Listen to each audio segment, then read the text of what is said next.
नमस्ते बच्चों और सभी को नमस्कार। और आज हम लोग कक्षा 11 भूगोल में कुछ अगले टॉपिक के बारे में डिस्कस करेंगे। इसके पहले हम लोग अध्याय 6 में भू आकृतिक प्रक्रियाएं पढ़ रहे थे और इसी में हम लोगों का एक टॉपिक था जिसमें भू आकृतिक प्रक्रियाएं थी और इसी में हम लोगों ने और भी आगे देखा था कि कैसे ये व्यवस्थाएं होती हैं और यहाँ पे अंतर्जनित प्रक्रियाएं क्या होती हैं।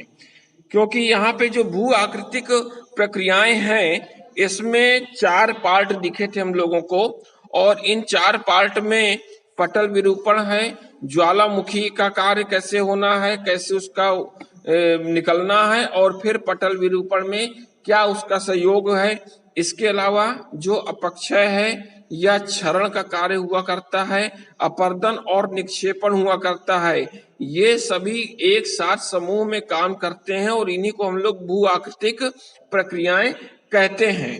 और इसमें बहुत सारे जो एक्सोजेनेटिक फोर्स लगे होते हैं जिसमें जल, हिम, वायु, धरातल के पदार्थ ये सभी वहन होते हैं और इनके ये जनक होते हैं।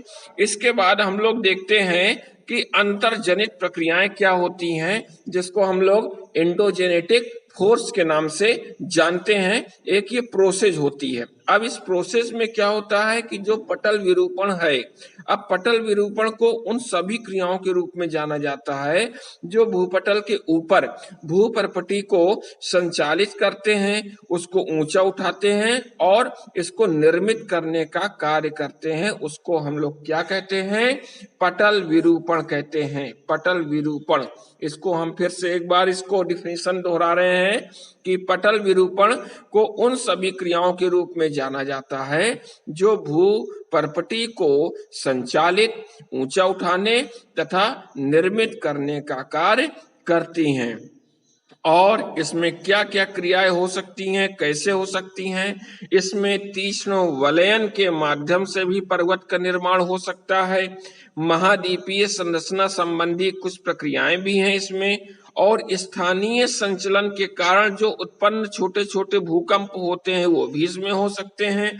और क्षैतिज संचलन में प्लेट विवर्तनकी की भूमिका, ये हम लोग ने जो प्लेटों का संचलन है ये हम लोगों ने पिछले जो भी लास्ट टर्न हुए थे उनमें हम लोगों ने देखा होगा। हमारे पुराने वीडियो में इसका डिटेल प्लेट विवर्तनकी से संबंधित है, उसको आप वहां जाकर के देख सकते हैं।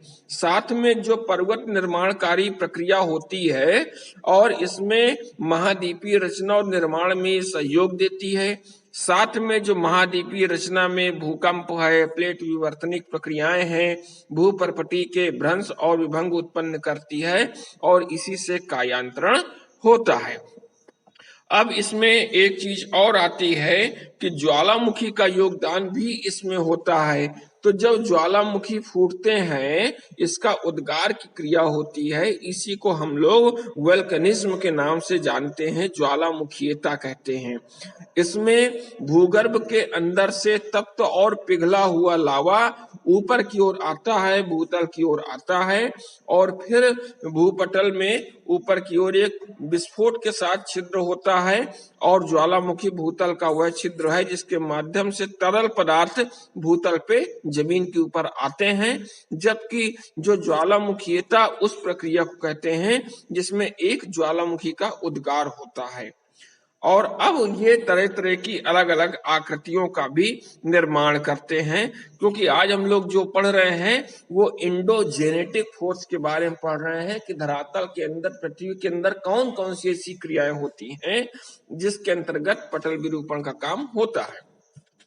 इसके बाद हम यहाँ पे बहिर्जनिक प्रक्रियाएं भी पढ़ेंगे और ये जो बहिर्जनिक प्रक्रियाएं हैं इसमें क्या है कि ये इसको हम लोग एक्सोजेनेटिक फोर्स के नाम से जानते हैं। अब ये एक्सोजेनेटिक फोर्स ये क्या है ये भी हम लोग ने देखा था कि इसके अंतर्गत सूर्य द्वारा जो उत्पन्न वायुमंडलीय ऊर्जा होती है और इसी से बहुत सारे बलों को नियंत्रित किया जाता है और विवर्तनिक कारण होते हैं, उसमें जो प्रवणता होती है, प्रवणता का मतलब हमने पहले भी समझा था, ढाल, कितनी ज्यादा उसमें ढाल हो सकती है, उसी को हम लोग बहिर्जनिक प्रक्रियाएं कहते हैं। और इसमें गुरुत्वाकर्षण बल और ढाल की प्रवणता गतिशीलता देकर इन्हें ये बनाते हैं। और ठोस पदार्थ में जो स्ट्रेस हुआ करता है, खिंचाव होता है, ये उत्पन्न होता है और इसके जो सक्रिय बल होते हैं वो इससे अलग हो जाते हैं और इस प्रकार शैल या अन्य पदार्थ टूट जाता है। अब यहाँ पे एक डायग्राम भी हमको दिख रहा है और इस डायग्राम में क्लियर हो रहा है कि जो अनाच्छादन की ये प्रक्रियाएं हैं, इसमें प्रक्रिया होती है, कुछ बल लगते हैं, इसके बाद अपक्षय हुआ करता है। अब अपक्षय में गुरुत्वाकर्षण के कारण से कुछ आणविक दबाव होता है, कुछ रासायनिक क्रिया होती है जिससे अपक्षय का कार्य होता है, अपनी जगह टूट जाती हैं चट्टानें और शैलें। इसके बाद बृहद संचलन होता है गुरुत्वाकर्षण बल के कारण, ये अलग अलग जो बाह्य बल हमारे काम करते हैं उनके कारण होता है। और फिर संचलन के बाद जो है अपर्दन और परिवहन का काम हुआ करता है और इस अपर्दन और परिवहन के बाद जो है ये प्रक्रियाएं पूरी हो जाती हैं। तो ऐसी कंडीशन में क्या है कि जो भी ये बल प्रभावित होते हैं और इसमें कई कारक होते हैं कि तापमान के परिवर्तन से भी जो स्फटिक और पिघलने से जो बनते हैं और अपक्षय है, क्षरण है, संचलन है, ये मुख्य कारण है। अब ये जो डायग्राम है इसको आप अपनी नोटबुक में बना लीजिएगा और इसके बाद हम लोग जब अगले टर्न में मिलते हैं तो वहां पे हम लोग अगले टॉपिक अनाच्छादन के बारे में बात करेंगे। तब तक इसको कंप्लीट कर लीजिएगा और